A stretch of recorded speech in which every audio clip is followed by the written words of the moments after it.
Hey everyone, it's Colin. How's it going? There's been some interesting news coming out of the gaming industry as of late. Stories about the Xbox One, the PlayStation 4, and Nintendo Switch. Stick around, we'll run through them.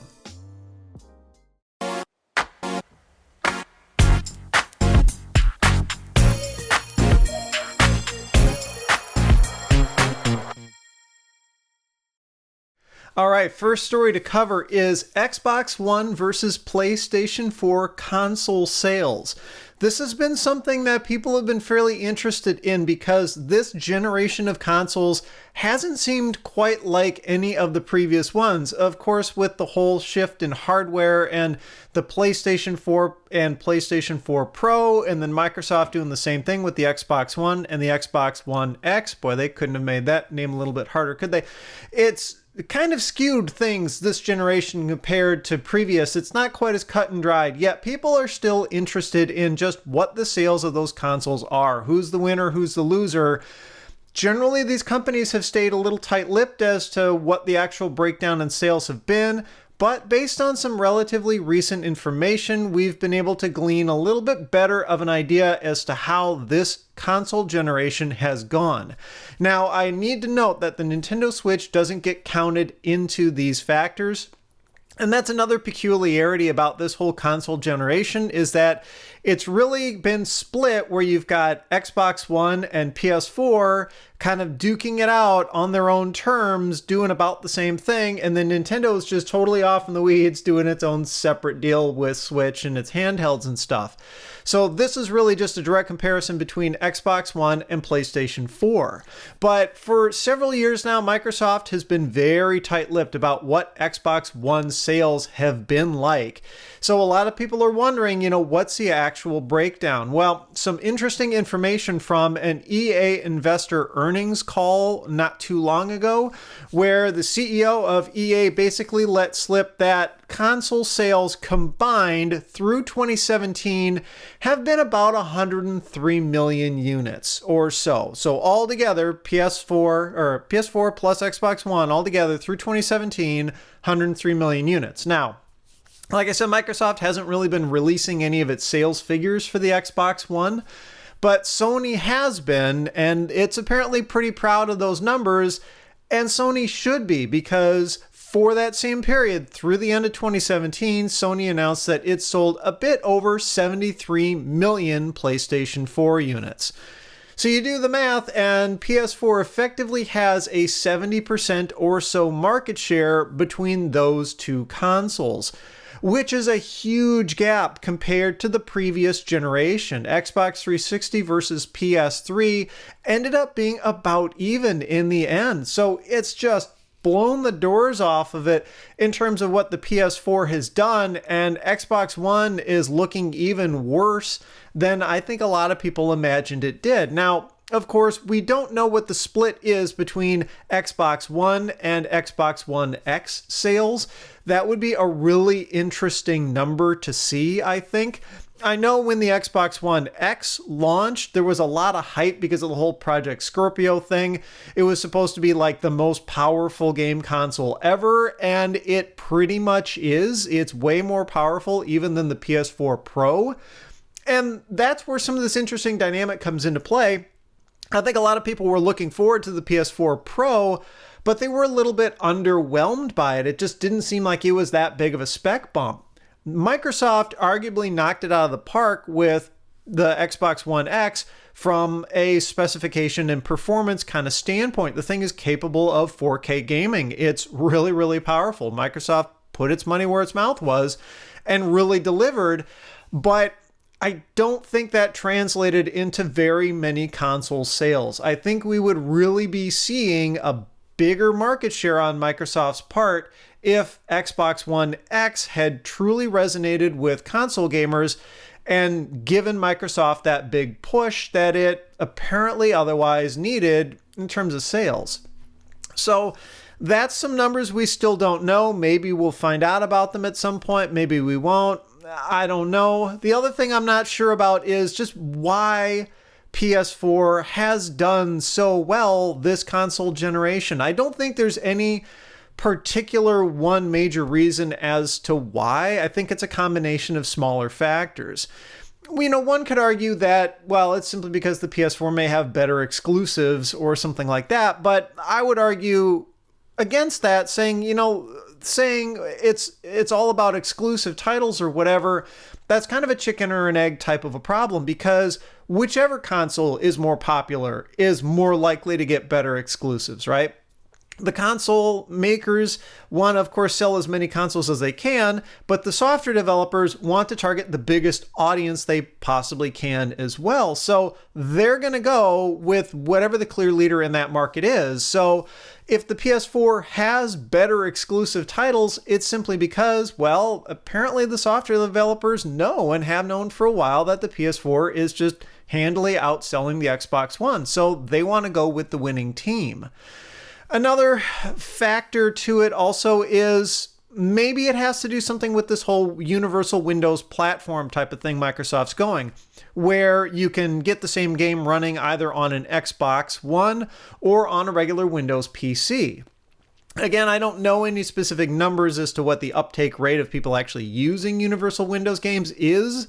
I know that Windows 10 has had a pretty heavy push to integrate with Xbox and those games. But one thing that does come to mind is perhaps people who would otherwise buy an Xbox are looking at that whole Universal Windows thing and going, so the same games that I could get for Xbox, could potentially also run on a Windows PC. Why am I spending the money on a console when I could just take that money and buy, say, a better graphics card for my existing PC or something like that? It's quite possible that Universal Windows is cannibalizing some hardware sales. Again, I'm not sure exactly how big of an effect that actually is. Microsoft is still staying kind of tight-lipped about it. In fact, Microsoft is kind of dancing around the whole thing, talking about in terms of number of sales and all that, in terms of like uptake rate and impressions and just how many people are actually using the ecosystem and all that. So maybe if you read between some of those lines, Microsoft is implying that people are just maybe leaning more towards PC gaming if they were to otherwise buy an Xbox. I don't know, but that's a factor. The third factor I can also maybe think of as to why PS4 is just doing so much better this time around goes all the way back to when those consoles were announced. If you remember, when Microsoft announced the Xbox One, it pissed off a lot of people in the process by saying things like, oh, the Xbox One, it's only going to require online access like all the time. You can't use it offline mode or anything like that. So you have to have broadband. The thing has to always be able to phone home. And also doing other things like basically shutting down used games where you could only buy new games, that sort of thing. It requires activation codes. And again, tying into the whole always online type of thing. And then some of the bad PR that it kind of gained for itself after that, when people asked Microsoft, well, what about people who don't have good internet access, or maybe, military personnel that are stationed overseas? They're like literally out in the middle of nowhere. They're lucky to have electricity, but in their downtime, they want to play video games. What about those people who want to buy an Xbox One but don't have internet? And Microsoft basically saying, well, there's always the Xbox 360. That kind of attitude where it's like, take it or leave it. Here's the deal. And then Sony coming out pretty much right after that and saying, yeah, all that crap that Microsoft wants to do with its console, yeah, we're not going to be doing that on the PS4, and earning a whole lot of goodwill from gamers because of that. Well, maybe these are all little factors that have just kind of added up and generated better sentiment for Sony than it did for Microsoft. The one thing I am not convinced is a huge factor this console generation is hardware performance. Yes, at the very beginning, the PS4 did offer better performance than the Xbox One, but it wasn't a huge margin. And of course, the tables have turned with Xbox One X being an absolute beast of a console, especially compared to PS4 Pro. I really just don't think that's the main reason or even a major factor this time around. I think we've gotten to a point where these consoles play games pretty freaking good as it is, and people aren't quite so worried about that nitpicky, well, this console does a few extra frames per second or does a little bit higher resolution or whatever. I think we're at a point where if you want to play the games, you play the games, and the hardware just kind of gets out of the way. So anyway, that's That's what's going on with Xbox One versus PS4 sales. I find those numbers a little surprising. I honestly think it was going to be a bit closer of a gap, especially since I'd been hearing that Xbox One in the past year or so had been gaining on PlayStation 4. And I think for even a few months there, correct me if I'm wrong, but for a few months there, Xbox One even outsold PlayStation 4, maybe. But overall, it sounds like the market is clearly leaning towards PS4. So there you go. Also, next story. So on the topic of the PlayStation 4, the jailbreaking / custom firmware / homebrew community has found something very interesting in that console. Now, of course, that community has been trying to break into that console from a software perspective for quite a while now. It previously discovered that some of the remastered games offered for sale on the PS4, like classic games, were actually running in a PlayStation 2 emulator instead of having code ported to run natively on the PS4. And so they went in and managed to basically get access to that PS2 emulator and run games. What they've now discovered is that there is a PSP emulator for the PS4. Specifically, they found it in the re-released version of Parappa the Rappa for sale on the PS4. Just to pause for a moment, I find really kind of weird because Parappa was a PlayStation 1 title, and apparently when they decided to re-release it for the PS4, they went with the PSP version. So Parappa on the PS4 is a PlayStation 1 game ported to the PSP running in an emulator. Why they didn't just take the original Parappa and port it straight to the PS4 or run it in an emulator, I don't know, but whatever. Anyway, so all these mod communities basically found out that, yeah, there is now a PSP emulator that can run natively on the PS4.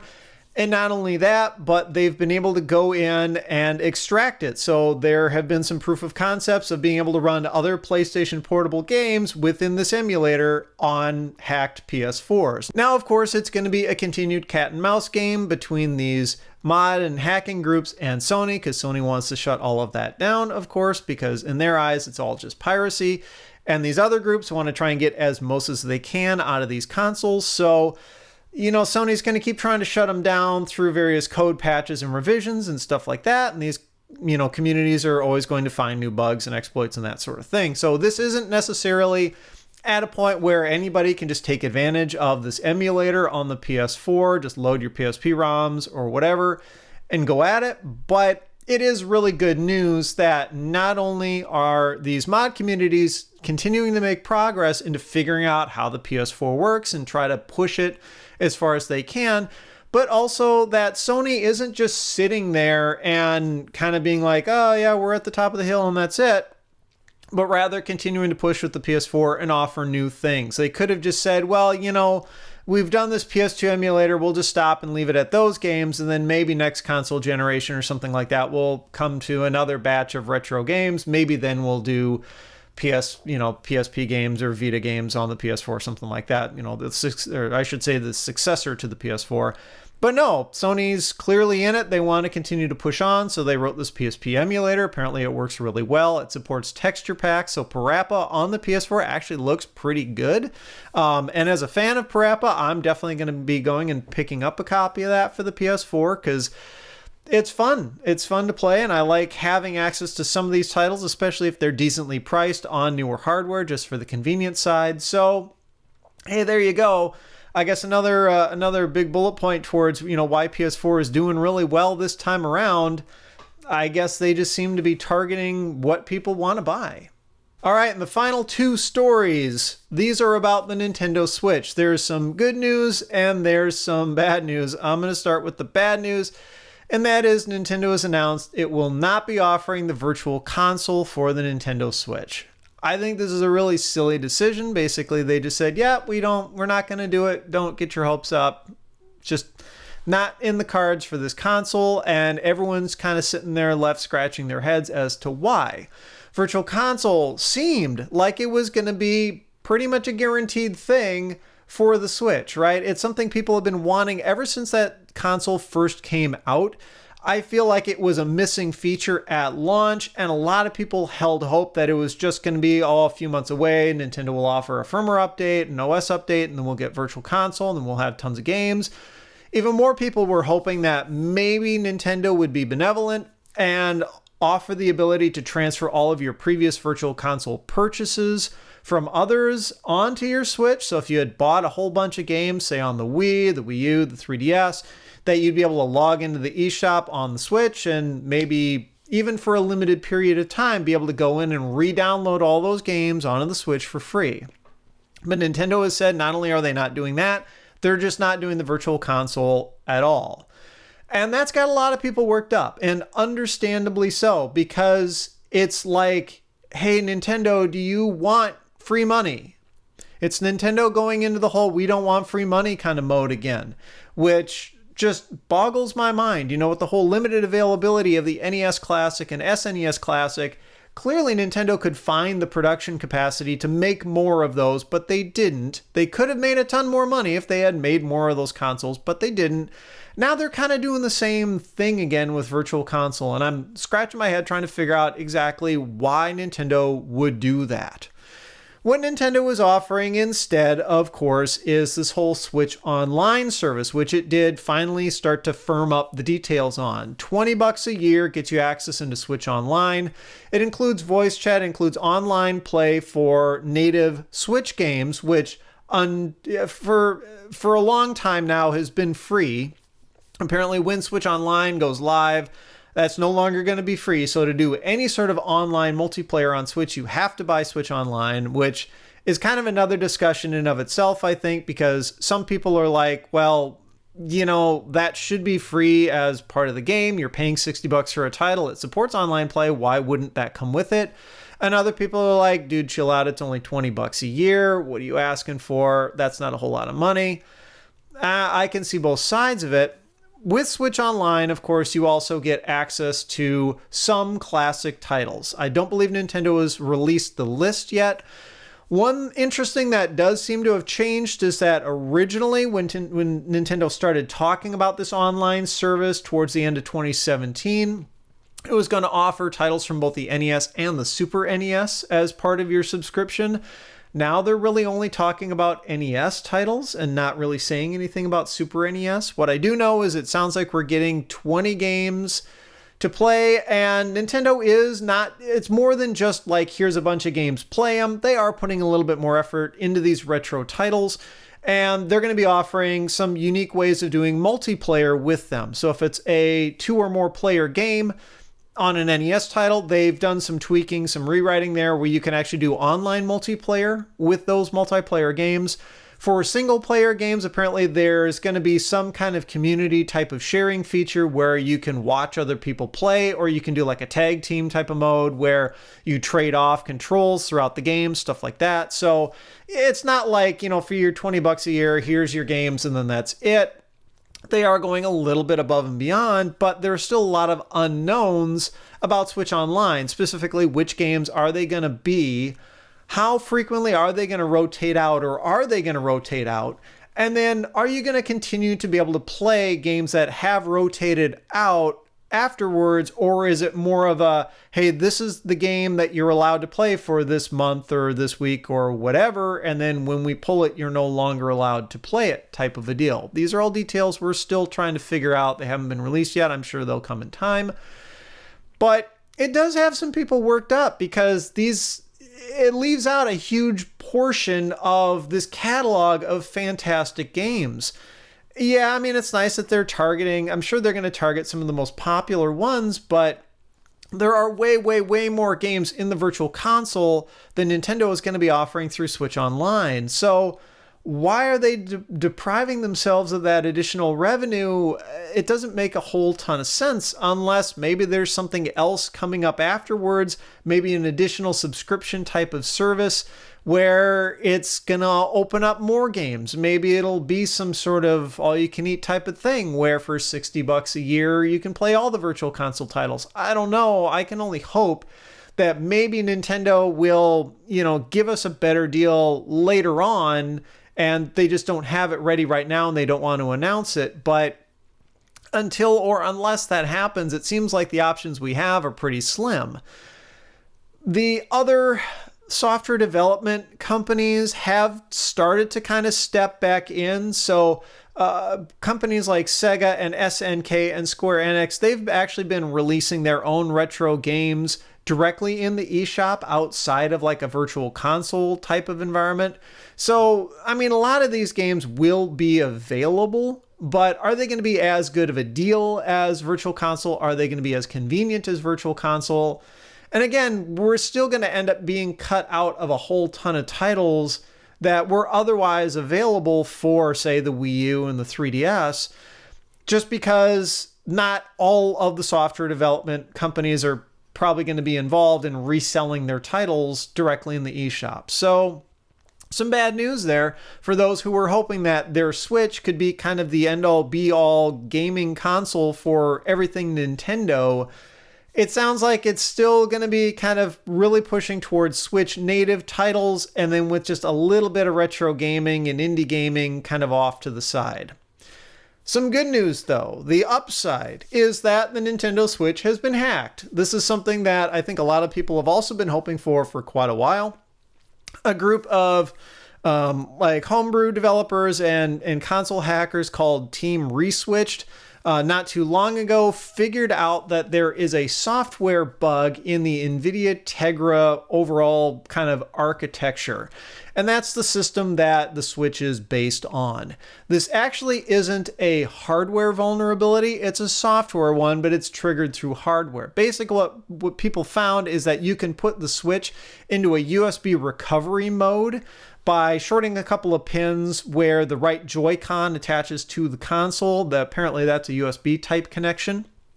And the console will, of course, go into USB recovery mode, and it wants, an encrypted, firmware image and everything like that. And Nintendo did a good job kind of locking all that part down. But the bug is that you can apparently execute a software vulnerability in the actual firmware of the system that allows you to get it to execute arbitrary code at the bootloader level. Basically, what this means is you can get the hardware to run whatever software you want even before the Nintendo Switch operating system starts to boot. So this is something that Nintendo and NVIDIA apparently can't even fix on existing units because this is a hardware level bug. It's not firmware that can be overwritten on the fly. It can't be fixed in a software update. Apparently all 18 or so million Switch units that have been sold and shipped to date are vulnerable to this bug, which means that they're all capable of being hacked. And the upside is because it's a bootloader bug, it takes effect before the OS even loads, means that it can be persistent and that the OS can be modified without it really even knowing, right? You're basically kind of doing all this stuff behind the scenes underneath the OS, and the OS may not even realize what's going on. So it's going to be very difficult for Nintendo to try and shut this one down.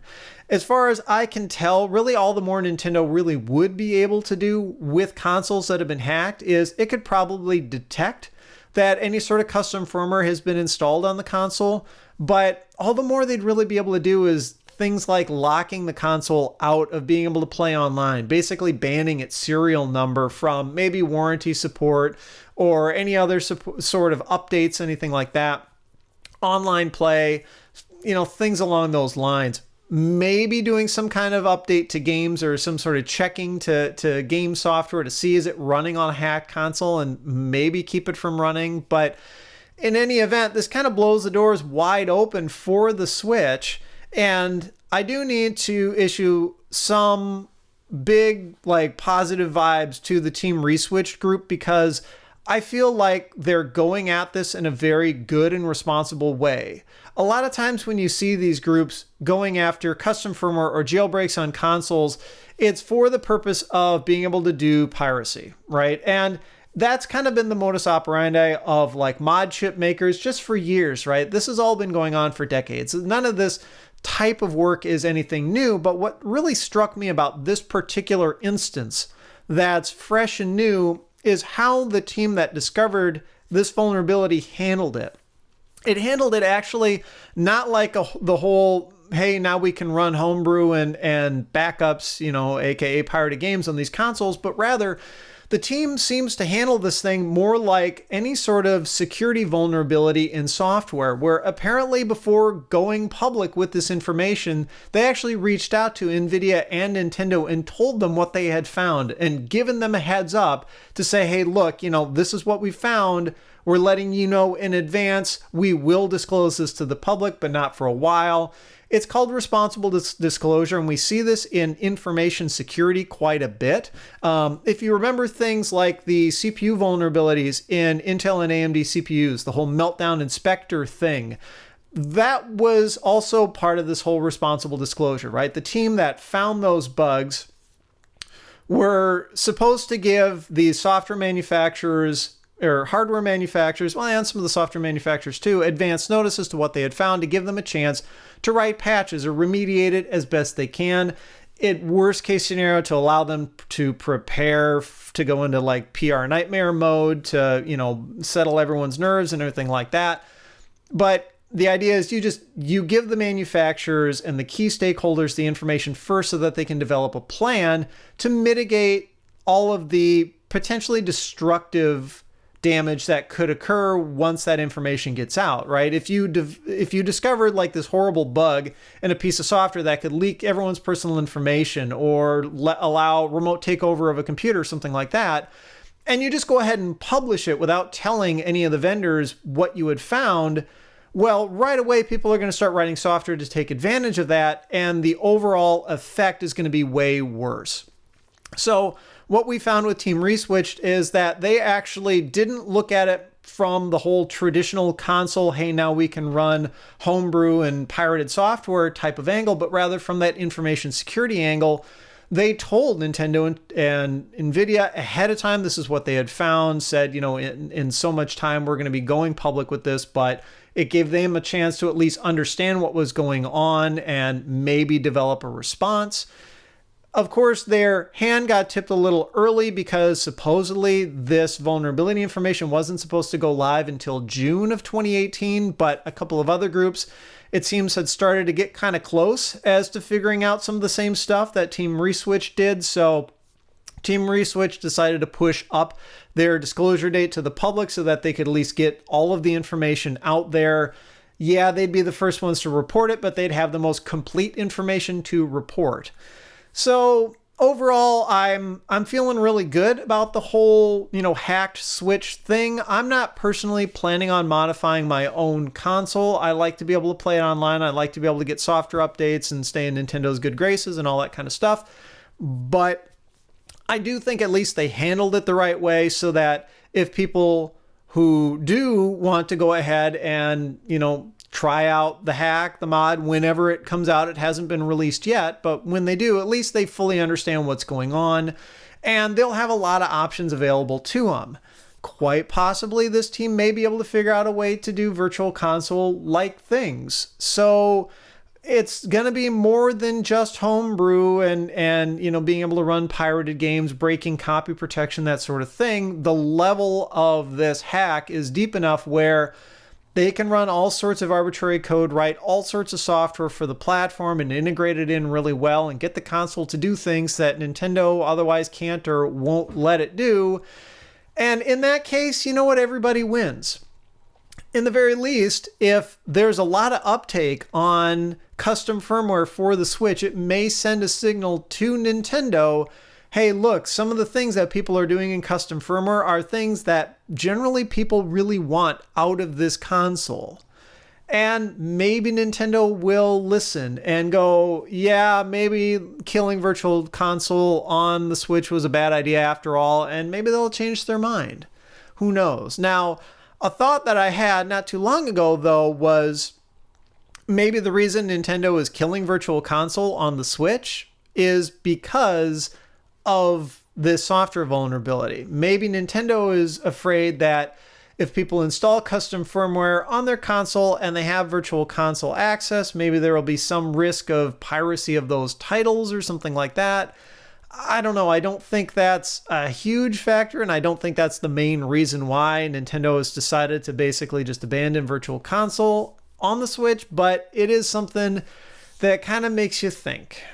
But anyway, I am, of course, curious as to your thoughts on all of these topics. Be sure to leave your comments down below. Also, I'm curious as to your thoughts on this format. This is something that I haven't quite done before. Normally with the podcast, I just take one topic and run it through the entire thing and try and go as deep as I can into it. This time I'm a little more scatterbrained, picking a few different topics here and there that maybe don't deserve a full episode each, but let me know what you think. If you like this type of format, if you want me to stick with just the whole, one episode per topic type of thing. Either way, I'm curious. Also, if you're interested in audio-only versions of these podcasts, they are available at all contribution levels for Patreon supporters.